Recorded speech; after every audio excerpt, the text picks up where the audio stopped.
Hey everybody, welcome back to Second Level Questions, and I'm actually not your host. If you've been to our events before, you probably see me running around with a camera or kind of doing little odd jobs here and there. I'm Jonathan. I'm the Youth Alive content coordinator.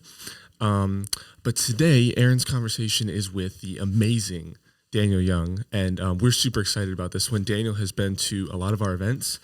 He has spoken at YouthCon and our next conferences, and he brings a lot of awesome wisdom to the table, and we were super excited to have him on as he and Arin kind of talk about growth in ministry and specifically the concepts of coping, coasting, and thriving in life. We're super excited about this one, and we can't wait for you to enjoy. All right, Daniel, here we go, man. I worked on this opening line for the podcast just for you. Okay, you ready? Yep. Daniel Young, you are the reason I'm in counseling. That might be one of the highest honors I think I've ever heard. Genuinely, I love that. Absolutely true, man. You came in and did Next. That was, I don't know, 8 months ago. By the time this is live, it's probably a year ago. And you talked about growing where you're at, and you used 3 terms: hurting, coasting, and thriving. And I will never forget, you had that paper and you told us all not to take the test, the stress test thing. Yeah. But then you said, all right, which one of those 3 are you? And me, I'm a good dad, I think. Mm-hmm. I try and be a good pastor, missionary. I was like, you know what? I'm thriving, but I don't want to be too prideful. So maybe there's a little coasting. And the more you talked, the more I went, oh, snap. Mm. I'm at least, I think I might be hurting. And then by the time you got to the end, I was like, man, I need to make a switch here. I need to figure something out. And so since then, with John kind of encouraging me, I've started counseling, and it's been one of the best things I've ever done. Something I've talked about for years. So anyway, all of that to say, thanks, man. Thanks for doing that. And hope we're going to unpack some of that today, but you got me into counseling. Oh, well, bro, I'm proud of you. Way Thanks, to go. Because that's a journey I've been on myself. Like, I can't tell you how many years I spent suggesting counseling for other people, but not doing it for myself. Oh, yes. Good point. It really was kind of the inspiration behind that talk that I've given at Next, which actually that's content that I share whenever I get the chance to share, because I just think it's that important. And I just got to the point where I was like, I can't be the guy that tells everyone else to go to counseling while I don't. And dude, you want to know what hit me? And I wonder if you had this experience too. My first ever counseling session, it was Zoom counseling. And I remember sitting in front of my computer, and I have never felt more anxious in my life. And I am not a naturally anxious guy, but there was something about it. It was like this fear, anxiety just took over me. It was almost like when you're in a church service and somebody starts prophesying, and you start to get this feel like, are they gonna prophesy all my sins? Yeah. Are they gonna call? We're gonna read my mail. Yes, I was like, is this counselor, like, they're gonna get into some of the deep, dark places that I've tried to keep hidden or tried to ignore. And it just made me anxious. So anyway, all that to say, way to go, man. Proud of you. Well, I think you get to that place where you're like, I think, like, you blame it on money. I know I blamed it on money. Big time. I was like, it's too expensive, whatever. But I found I was using the same excuses that students use with me when we start talking about like sharing their faith and spreading the gospel. Because one of the questions I always ask with students who are sharing their faith is, they're like, well, they wouldn't do this, or these people wouldn't do that. And I go, well, have you tried that yet? And they're always like, no, I haven't. I'm like, okay, so try something first and then come back to me. And so I remember John was like, well, did you like Google a counselor? And have you asked anybody? I was like, no. He's like, then why is it too expensive? You don't even know how much it's going to cost. Yeah. So how can you make it? And I remember having that same anxious feeling in right before my session, because it was like, okay, excuses are down. Yeah. Here we go. And one of the things I'd used as an excuse was, I'm a pretty empathetic person. I think I try, and so I always am in a place of counseling other people. And I was like, man, I just don't think they're going to get me. I think I'm going to be able to figure out everything that they're going to say anyway. And so within the first 20 minutes, I was humbled beyond belief, where I was like, oh, I do not understand what's happening. And we started digging into stuff, and I think the beauty of your talk and the beauty of like getting the counseling and stuff is because I really did realize, okay, not a whole lot has to change for me to grow where I am. Like I don't need to conquer all these mountains and go somewhere else and to be this new person. I can just make this one adjustment, dig into who I am, realize I'm hurting, and grow there. I think that's the beauty of your talk. So I think anyone who's listening would love to hear the background and the overview of that talk. So I'm going to give you the floor to catch everybody up to speed so that they can hopefully be like me and be your biggest fan.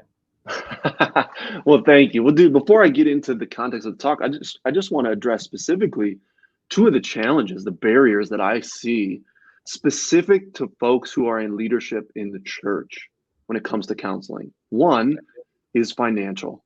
Obviously, like counseling, depending on if you see a counselor who takes insurance, doesn't take insurance, it can be really expensive. But one of the realizations I had to come to for myself was, if I'm not willing to invest financially in my soul, then what would I be willing to invest in financially?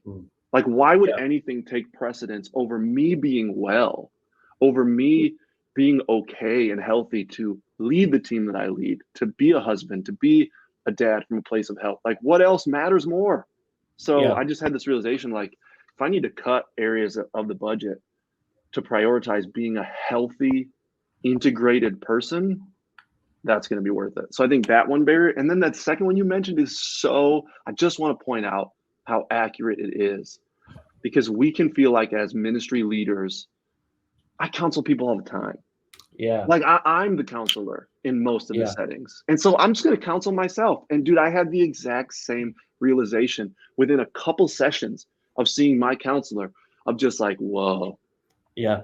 Like, this person went to school for this. This is not like listening to a podcast. It's different. No, it was like they just have a knowledge that I don't have, and I need them to help guide me. So, and they're not you. They're like looking from a different point of view, which I think is so. I remember my second session crying like a little baby. Like he asked me one question. It had nothing to do with anything, right? He was like, hey, just describe that kind of environment for me. And I was describing this futon that I used to sleep on when I went and visited my dad as a kid. And I start crying about this futon. Now, as a pastor, I feel like we're almost triggered, or that crying tears emotion triggers us to like, all right, sit on that. Or like, okay, pray for that, do that, and stay there. But he didn't stay on it. And I remember telling my wife later, I was like, I'm surprised he didn't ask me more questions. But he realized what, he's done this enough that he knows, man, he's just working through to get to the thing that we really need to talk about. And little things like that, I think, are undervalued by clergy. If I'm being honest, it's like I if someone was sitting across from me crying, I would have stopped there and be like, tell me more about the futon. And that's such a dumb thing to talk about. But like, he knew it wasn't about the futon. You just don't know. And that's been crazy to me, is someone who thought I was going to be above counseling, if that's the way to say it, in a way. Within, a few minutes, you realize, oh, I'm just blocked up and I got way more in here than I thought I did. And it's not mental and it's not just emotional. It is, like you said, it does go to the soul, and it's a huge issue. Yeah. So really that whole conversation about counseling, really, like you said, kind of came out of this larger talk that I gave at Next. And actually the first place I gave this talk was my leadership at my church asked me to do a talk for our all staff meeting on the topic of, it was the first all staff of the year. And they were like, hey, will you do a talk on basically how can the staff grow spiritually this year.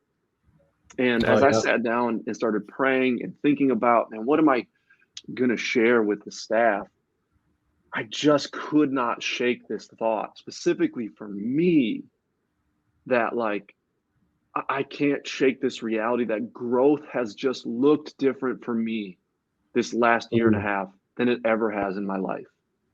Because typically I'm more of like what they call a type A driven, goal oriented, in almost all my leadership life, growth for me has looked like, how many books am I going to read this year? Sure, yeah. What hills am I going to charge this year? What new can I accomplish? initiatives? Yes, what new initiatives am I going to launch? What am I going to accomplish? And I just sat with this reality even before I started writing this talk to give to our church's staff. Just like, man, what if growth has to look different at times? Yeah. Like what? And I just couldn't shake the reality that like I know I still grew this past year and a half. I know I did, because who I am is not who I was 18 months ago. But the growth didn't look like crushing all these goals. And what the growth looked like was healing. It actually looked like pulling back on certain numerical goals. It looked like pulling back on launching into certain initiatives. It took a recognition and awareness that I'm actually not okay. Like that was growth. So as I prepared, that's really the genesis of this talk. And so what I came up with was really just this talk that I simply call growing where you're at. And that's where it came from. That's good. And the language that you use to dig into that is, well, and another thing you talk about evaluating yourself. And there's verbiage, and I'm gonna get this wrong, but in I remember it going like, you can't fix or you can't adjust what you don't evaluate. Mm-hmm. And I'm sure you said it much better than that. But that started me on like this whole journey with Youth Alive too. I was like, how are we evaluating, or how are we helping pastors and students evaluate their ministries? Because they all say, hey, we want to be connected, we want to do all this stuff. But there was nothing we were helping give them that they go like, oh, this is the standard that you want to be at. Right. So even that idea of evaluating yourself, and then you giving me the language of the hurting, the coasting, and the thriving as a method to evaluate that. I mean, if you had left after saying that, it would have been worth the price of admission. So where did that come from for you?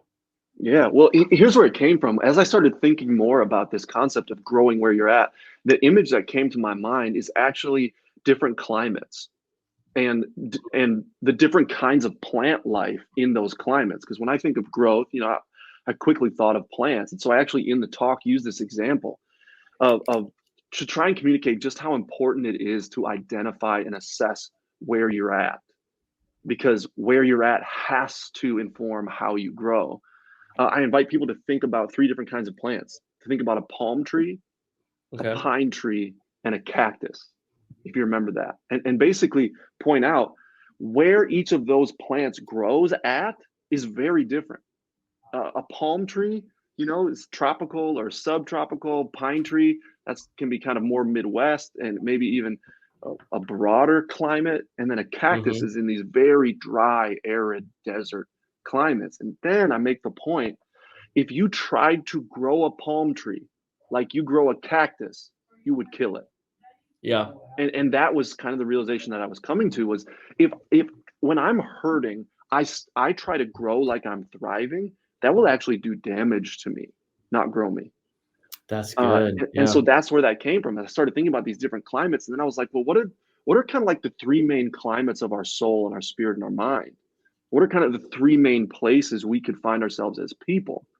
And once again, I think the reality is we all live in each one of them to a degree. Yeah. But I think certain ones come to the forefront when you hear these categories, these 3 main climates of hurting, coasting, and thriving. And so that's really where that concept came from. Well, and you have a gut reaction as soon as you hear it. Like it's kind of like I was listening to another podcast the other day, and they were talking about husband and wife when the wife found the husband's porn, and she's like, I didn't say, I just called him and said, hey, is there something you need to tell me? And like he said, oh, like there's something inside you. Yep. We have an awareness of our soul at all times that sometimes we shove to the side, and then crisis brings it to the front. And I think evaluation allows us to bring it to the front while avoiding the crisis. Mm-hmm. It's like, all right, do you want to like run into the brick wall, or do you want to take a second and ask yourself a question?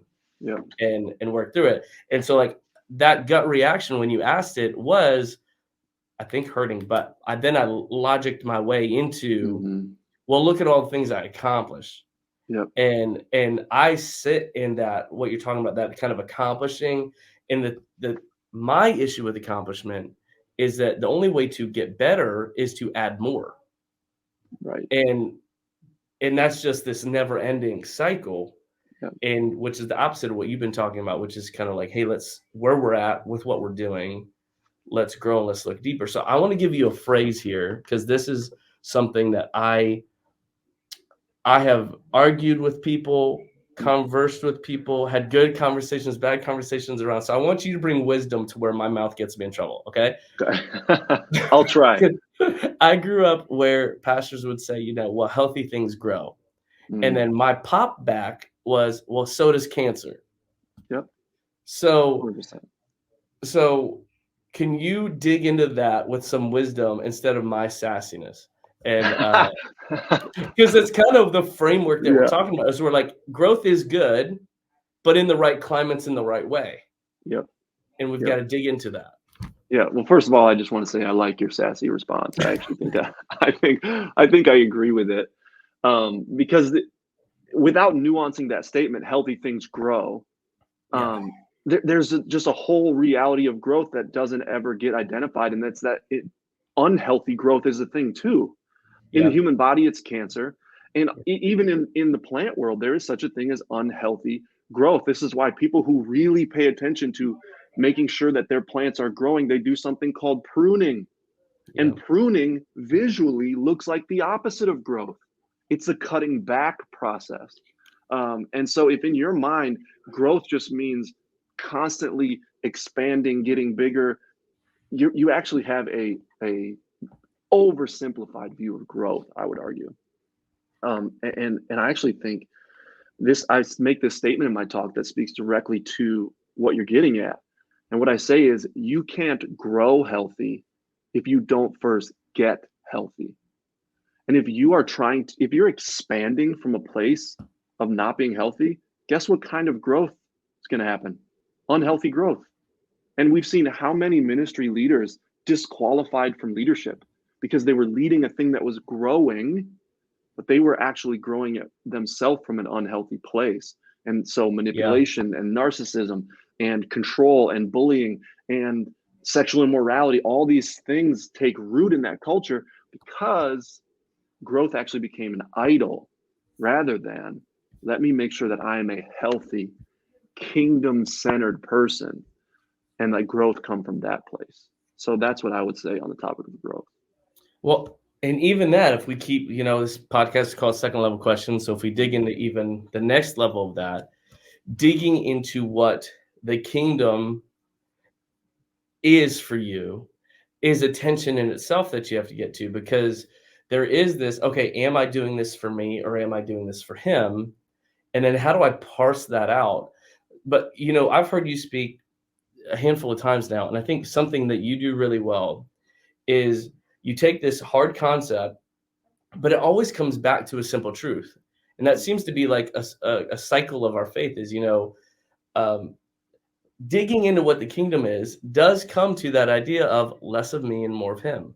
Mm-hmm. And like my pride versus his kingdom come, and that humility and submission. But practicing that is so difficult. Mm-hmm. And so you were at a place, you mentioned in your talk where you were accomplishing, you were doing, and then you got to where you're like, all right, now I've got to pull back and I've got to reevaluate. Can you give us some specifics of what that evaluation looked like? What practices did you do that helped you wrestle through, all right, is this me or is this God? Mm-hmm. Yeah, that's a great question. And I think I would even back it up maybe just a touch further to a question you asked earlier, which was like almost like, why does evaluating matter so much? And I actually use this phrase that we have to make an honest assessment. I think that's really what I want to drive home when it comes to, if you are ever going to actually figure out where you are so you can have a particular plan of growth for where you are, you have to start with an honest assessment. And I think specifically for Christians at times, we can get in this like, bless God, I'm doing great, too blessed to be stressed, blessed and highly favored. And we can like put on this mask like we're doing okay when we're not doing okay. And we have to strip that away and get honest, because God cannot deal with who we pretend to be. Yeah. God can't heal who we pretend to be. He can't grow who we pretend to be. He can only heal, grow, lead, develop who we really are. So I think it has to start with this just gut level, courageous, honest assessment. And there was a tool that I found really through my church that I'm at right now. We did a pastoral training and they had us take this stress inventory that you took at Next, that I told everybody to not cheat on and not work ahead on. But which I don't think we listened. I think whenever you were looking at the other side of the room, we were trying to do the next two. Yeah, which is so true. But it was that really was the assessment tool that opened my eyes, because my experience, I think, is the experience of so many people.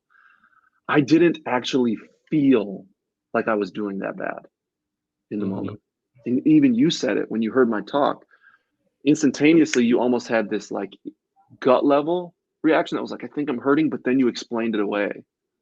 Yes. And I was just living in this perpetual state of explaining away the pain, the grief, the stress that I had been through.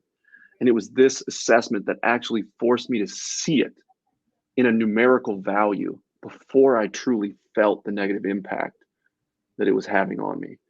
And this is something called the Holmes-Rahe Stress Inventory. And that's HOLMES, there's a hyphen, and then Rahe is RAHE, the Holmes-Rahe Stress Inventory.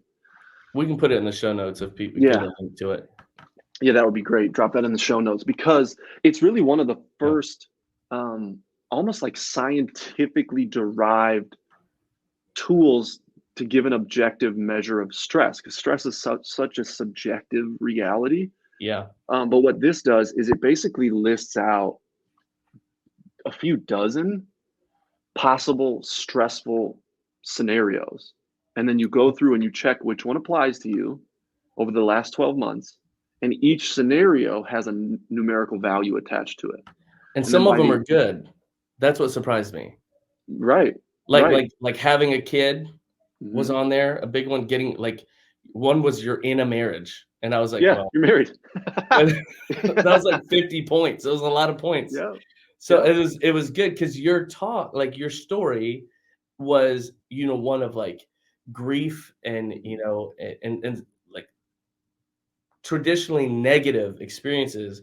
But when I looked at my assessment, mine had a lot of good things that are stressful.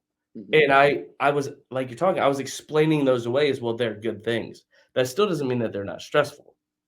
Yeah, that's so true. And actually, my story is primarily really what led me to this becoming such a personal topic for me. Is I went through the loss of my dad during COVID, to then fast forward just a year and a half later, the loss of my supervisor at my new church, who had become like a father figure to me. And in the midst of all that, I started a new job at a new church. I moved halfway across the country. So I was living in that parallel experience as well, where I was like, I had these inherently negative, difficult things, these losses in my life, but these things that are exciting. I'm starting a new role at a new church at a level of leadership that was really exciting, but yet it was stressful. So I lived that kind of dual experience as well. And so basically the way this assessment works is it gives you a number value for every potential stressful scenario you've experienced in the last 12 months. And at the end of it, you add them all up.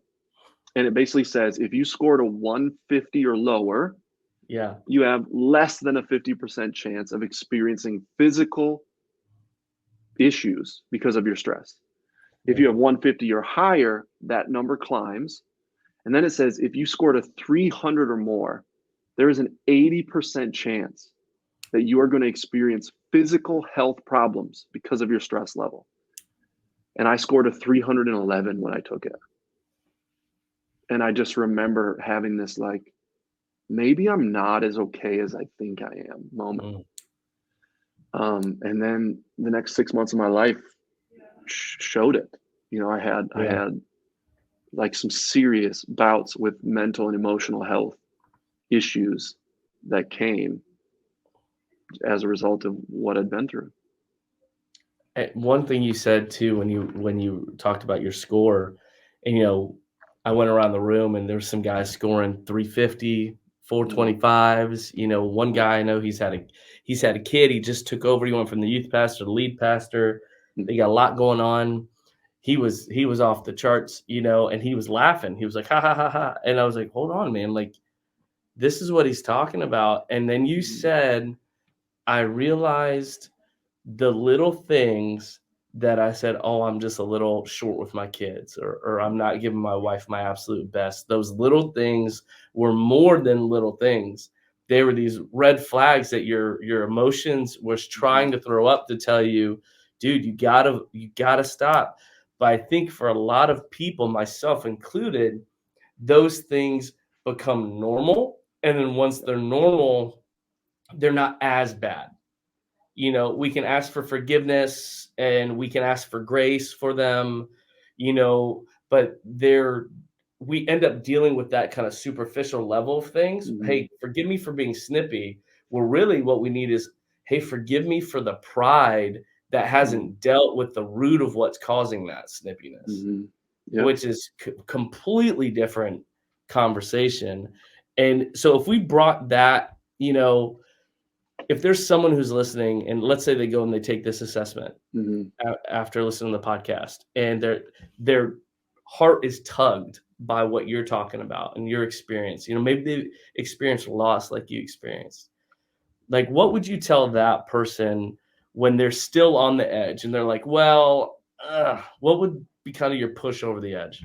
Yeah. Well, what I would just say is I talk about this concept of having a check engine light for your soul. And that this assessment is one of them. It's like this check engine light that pops up.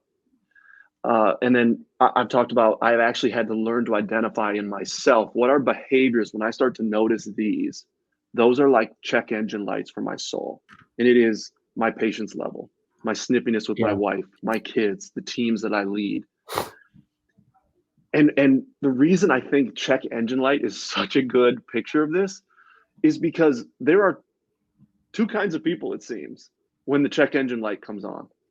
The people who either like immediately book an appointment to get it to the shop, or the people who ignore it and just keep driving. And I think so many leaders, they see these signals pop up. They see these behaviors pop up. And just like you said, we excuse ourselves. We expect people around us to just have grace with us. Oh, they know my heart. And we just keep driving. But the problem is, when you just keep driving with the check engine light on, you can do serious damage.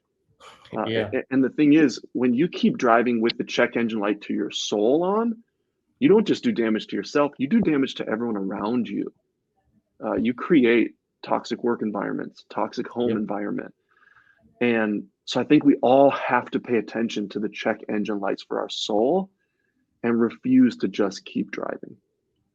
And I think that's, for an adult, that's one thing. For a student, that might be, we have student leaders who listen to this podcast as well. And you know, a note I just wrote down was that students, in my experience, they're quicker to identify what you're talking about. They're quicker to like hear you and go like, yes, amen, I'm on board.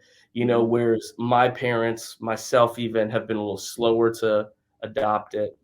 But then they don't do anything with it still, because the same issues that you talked about in ministry are the same issues for students, where it's like they don't have the financial capacity, or they're like, I can do something else if I listen to enough podcasts, or I talk to my friend enough, or my youth pastor helps guide me, and those are good things. But when students are trying to find ways to kind of take things into the shop, and I think this applies to leaders too, but we'll just hone in on students for just a second. What does that look like for a student to kind of pause and say, all right, I know things aren't right, and I'm not just going to keep pushing.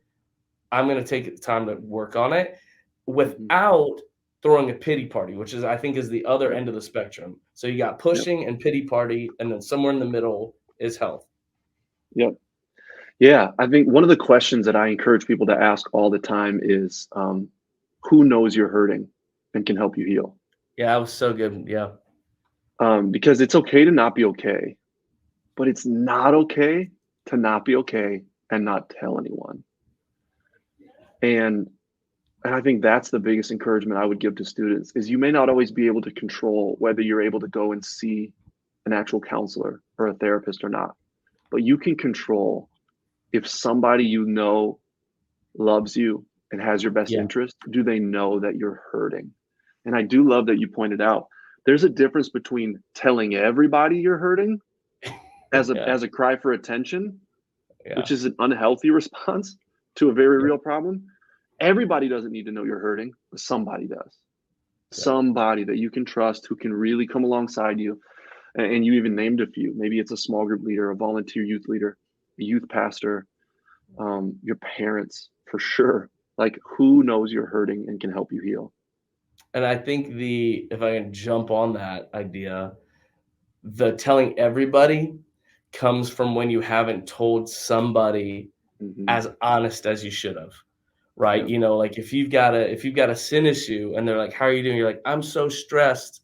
I'm so stressed. What happens? You start telling everybody that you're stressed because you told nobody that you sinned. And like, if you're not honest enough, that honest assessment that you're talking about, then it doesn't lead to the adjustment that you need.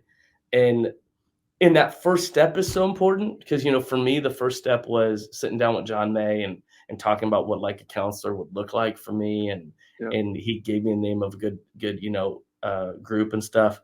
But then that counseling led to other practices. Everybody knows about journaling and everybody knows about guided stuff and all that thing.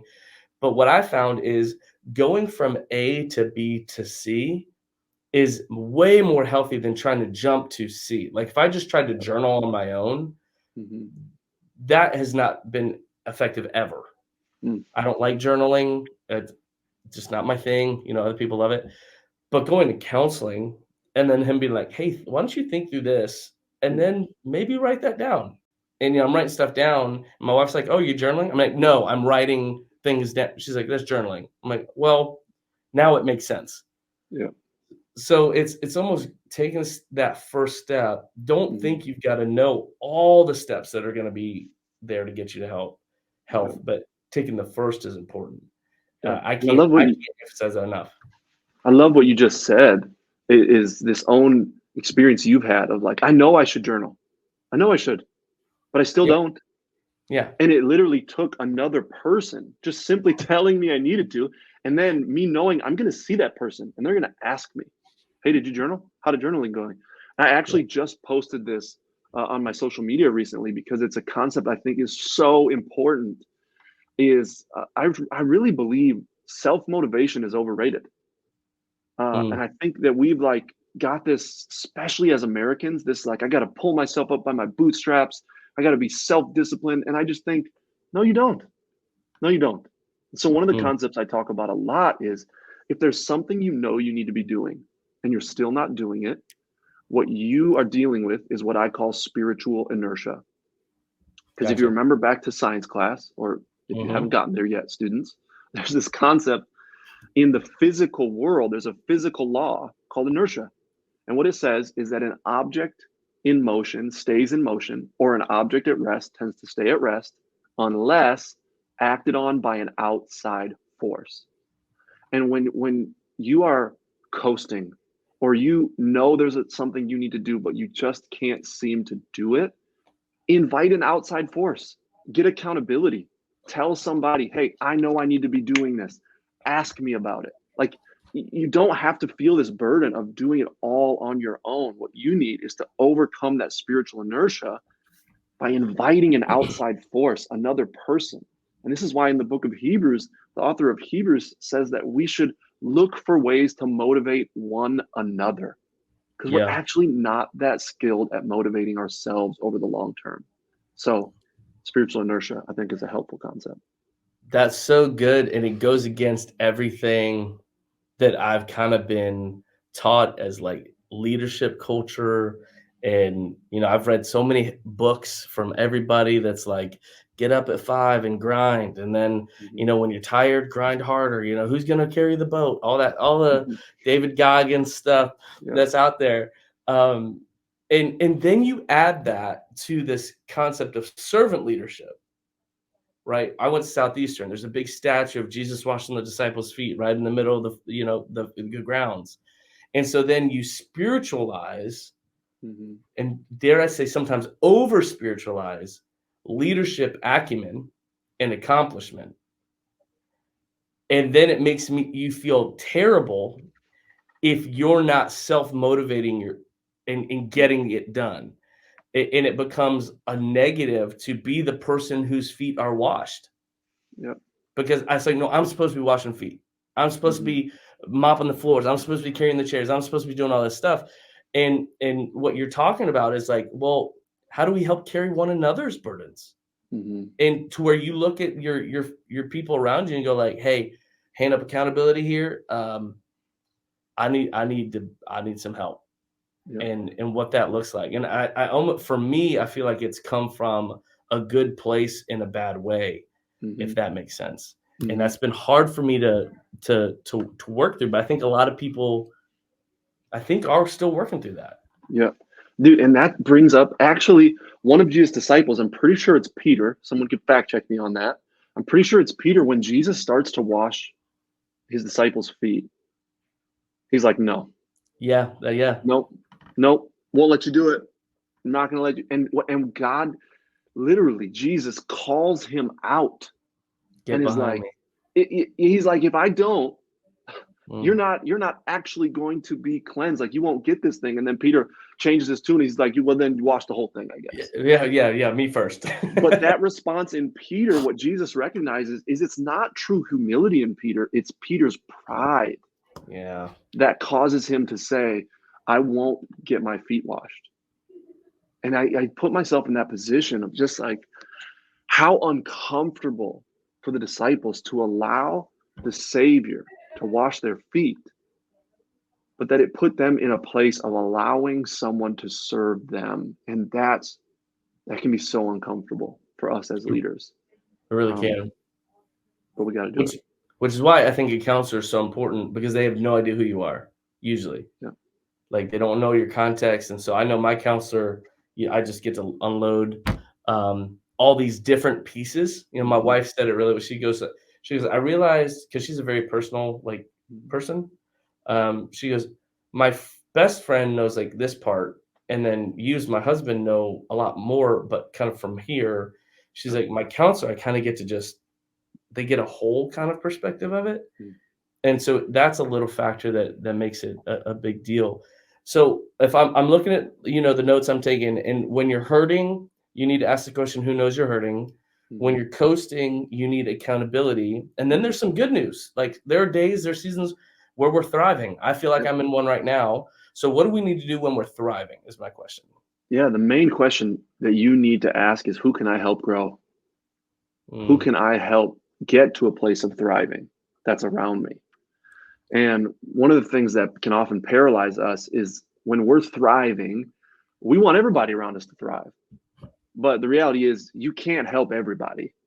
And I love the way that Andy Stanley classically has said this: do for one what you wish you could do for everyone.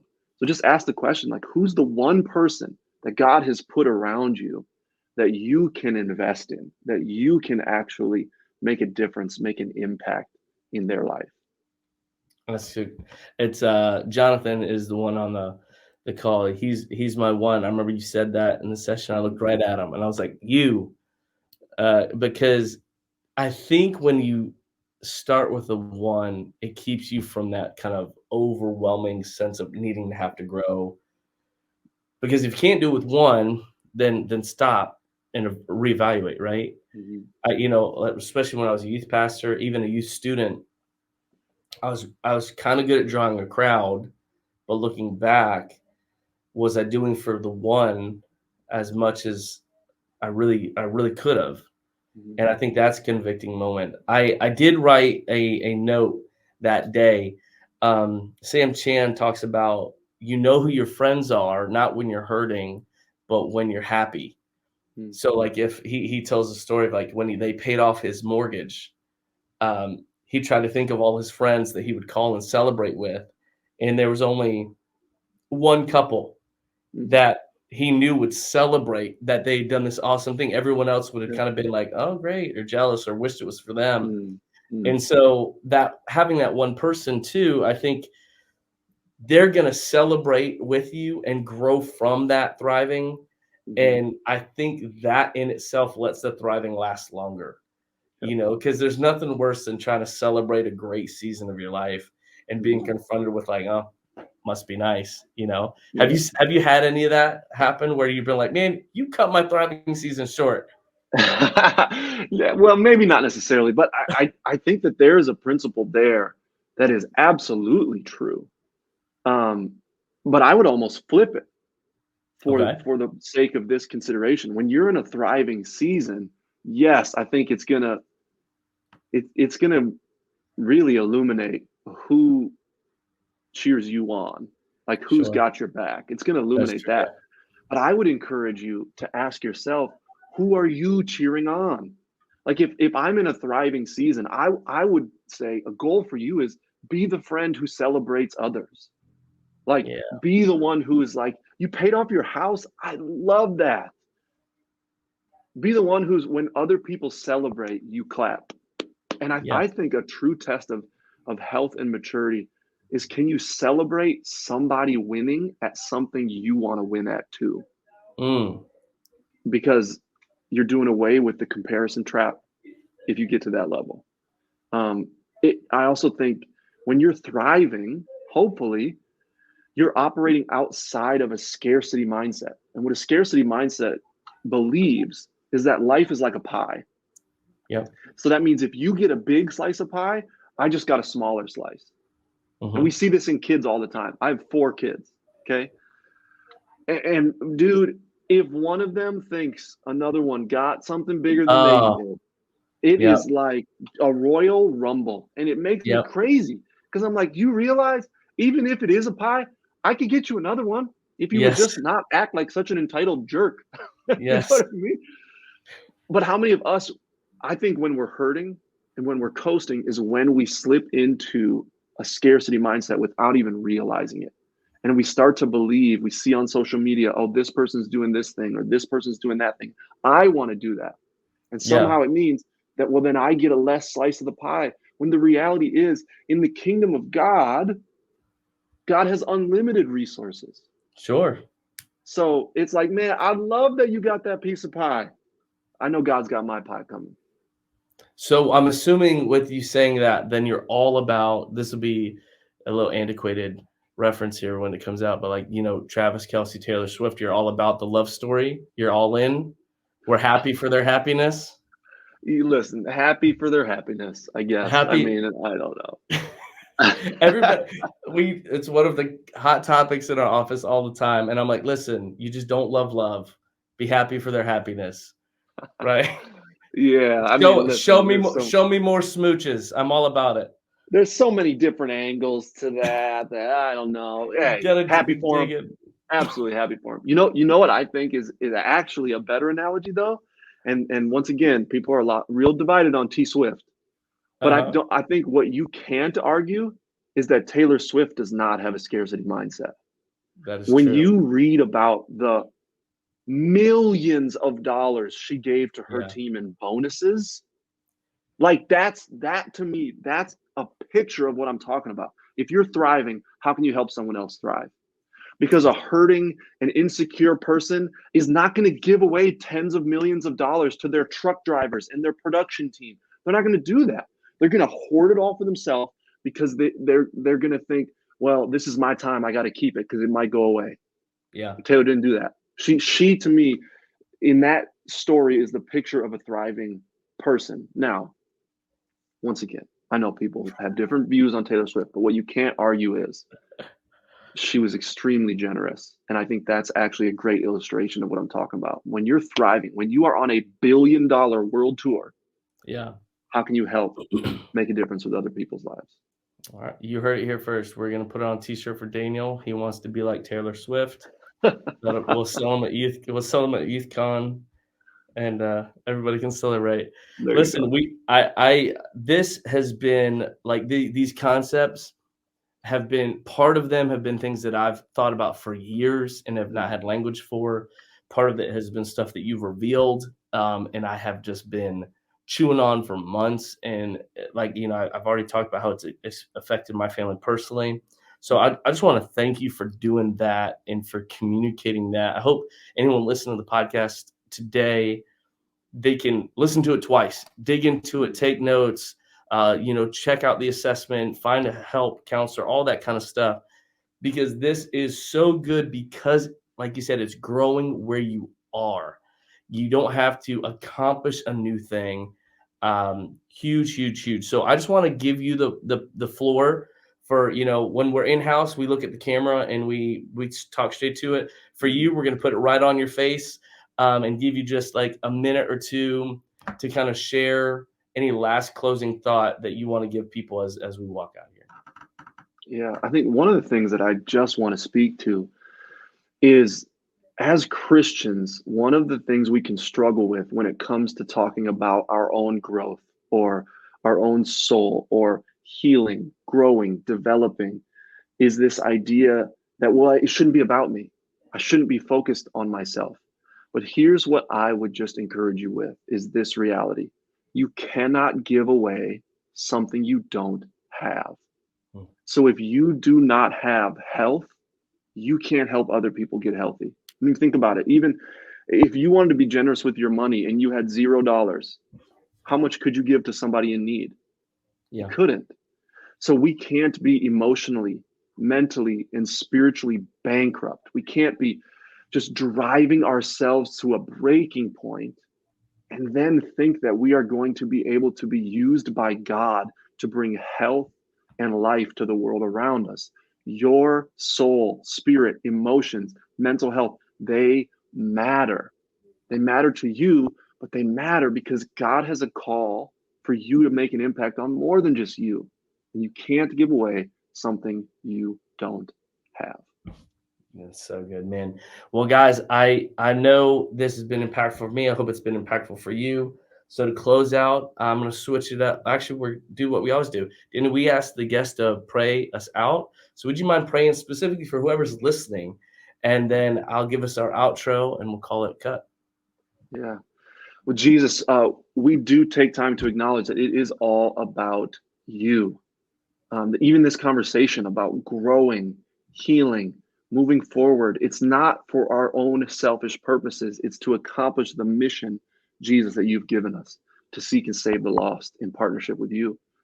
And so, Lord, I pray for anybody listening, no matter where they're at in life, if they are hurting, Jesus, would you lead them on a healing journey? God, if they're coasting, would you help them find accountability and get out of an apathetic place? And God, if they're thriving, help them commit to helping someone around them grow. In Jesus' name, amen. Amen. Thanks again, man. I appreciate it. Guys, we hope this is impactful for you and will help you go and share faith better. See you next time.